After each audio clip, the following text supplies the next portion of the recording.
Jadi, perkenalkan nama kakak Kak Mai Siti Nawawi Sariti. Nah, adik-adiknya boleh panggil kakak dengan sebutan Kak Mai. Sebelumnya kakak mau tanya nama adik-adiknya dulu, boleh? Perkenalan dulu. Kakak mulai dari sudut ini ya. Nama abangnya siapa? Saleh. Nama abangnya Saleh. Abang yang ini? Abang yang ini? Sultan Ahmad. Namanya siapa? Namanya siapa abangnya? Nama Sultan. Iya, harus duduk yang bagus. Siapa nama abangnya? Sultan. Sultan. Bilanglah. Nggak boleh kayak gitu. Nggak boleh gitu. Nama. Kan nama Sultan yang ditanya. Siapa namanya? Namanya siapa? Ini Sultan. Sultan. Oh, Sultan apa? Kesalehan. Abang siapa namanya? Nama panjang. Nama Sultan. Nama panjangnya Oh, sama. ini. Namanya Kira. Kak Kira. Kak, satu lagi? Oh, Kak Lina. Iya.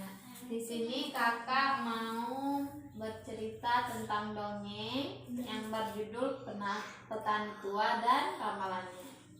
Nah, jadi ada seorang petani tua yang memiliki banyak anak. Saat anak-anaknya sudah dewasa dan menikah, mereka semua meminta harta warisan kepada ayahnya. Petani tua itu berkata kepada anaknya bahwa ia akan menemui peramal.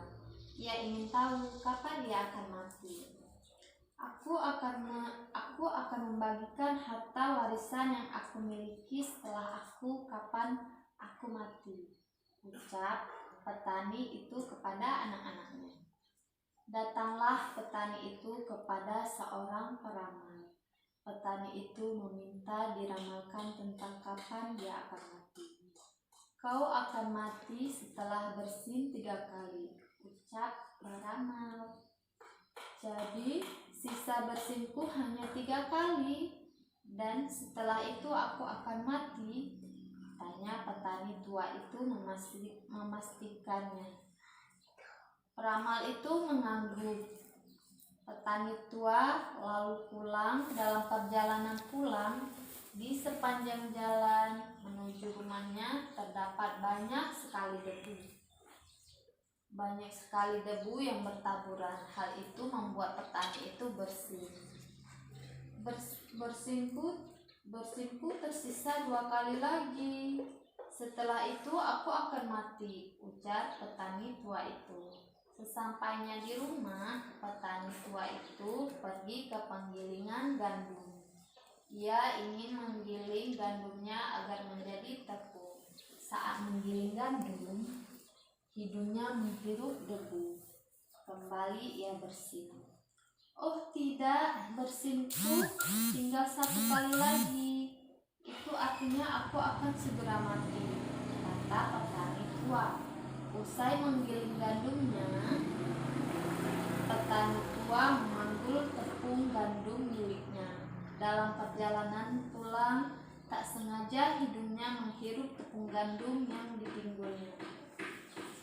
Oh, berakhir sudah hidupku, ujar Pak Petani. Kemudian ia menjatuhkan dirinya ke tanah. Ia mengira bahwa dirinya telah mati. Bersamaan dengan itu, datanglah seekor babi. Babi itu menggoyahkan tepung gandum milik petani. Melihat hal itu, petani malah diam saja. Andai aku masih hidup, pasti akan aku ambil tongkat dan kupukulkan kau babi nakal, kata petani. Untunglah ada seorang pekerja penggilingan yang melihat hal itu. Pekerja itu bergegas menghampiri petani tua. Hai Pak Petani, kenapa kau diam saja saat babi ini menggoyak tepung gandummu? Tanya pekerja itu. Kalau aku masih hidup, pasti sudah aku pukul babi itu. Tetapi aku sudah mati, jawab petani. Pekerja itu tersenyum mendengar jawaban petani. Ia lalu mengambil sebuah memecutkan pecutnya itu ke tubuh petani tua. Namun petani itu segera bangkit dan berterima kasih. Terima kasih karena kau telah membangunkanku dari kematian. Jika tidak, aku pasti tidak akan hidup kembali, ucap petani. Pekerja kembali tersenyum mendengarkan jawaban si petani. Petani itu lalu membereskan gandumnya yang berserakan. Ia menyadari kesalahan telah mempercayai peramal. Nah, jadi pesan moral dari cerita petani tua dan ramalan ini adalah kita tidak boleh percaya dengan ramalan yang dibuat oleh manusia. Kita cuma boleh percaya hanya kepada Tuhan atau Allah. Jadi itu cerita dongeng kakak yang berjudul Petani Tua dan Ramalannya. Mau dengerin cerita dongeng satu lagi nggak? Mau? Iya, ini cerita dongengnya tentang cerita dongeng hewan. Dongeng Katak Jahat dan Tikus Petualang. Suatu ketika, seekor tikus muda yang mencari petualangan baru berjalan menyusuri pinggiran kolam, di mana kolam tersebut tinggallah seekor katak. Saat katak tersebut melihat tikus, dia berenang menuju tepi kolam di mana tikus berada dan berkata, "Hei tikus muda, sedang apa kau di sini?" "Aku sedang memandang alam yang indah ini dan aku akan berpetualang," jawab tikus penuh semangat.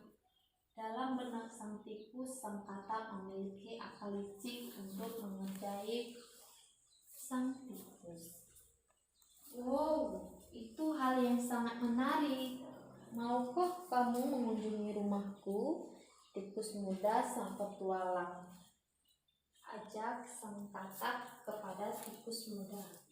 Sang tikus yang sangat ingin berpetualangan tidak berpikir panjang lagi, dan ia menerima ajakan sang katak karena dia sangat ingin berpetualang ke seluruh dunia dan melihat segala yang ada di dunia. "Namun, aku tidaklah begitu ahli dalam berenang, wahai sang katak," ucap tikus muda dengan cemas. "Hahaha, kebetulan sekali. Aku akan mengerjai kamu," ucap sang katak di dalam hati. Hei, jangan cemas tikus muda. Aku akan di sampingmu, membawamu dan berenang di sampingmu dan menjagamu." Lalu sang katak dengan sangat manis dan daun wajah penuh senyum.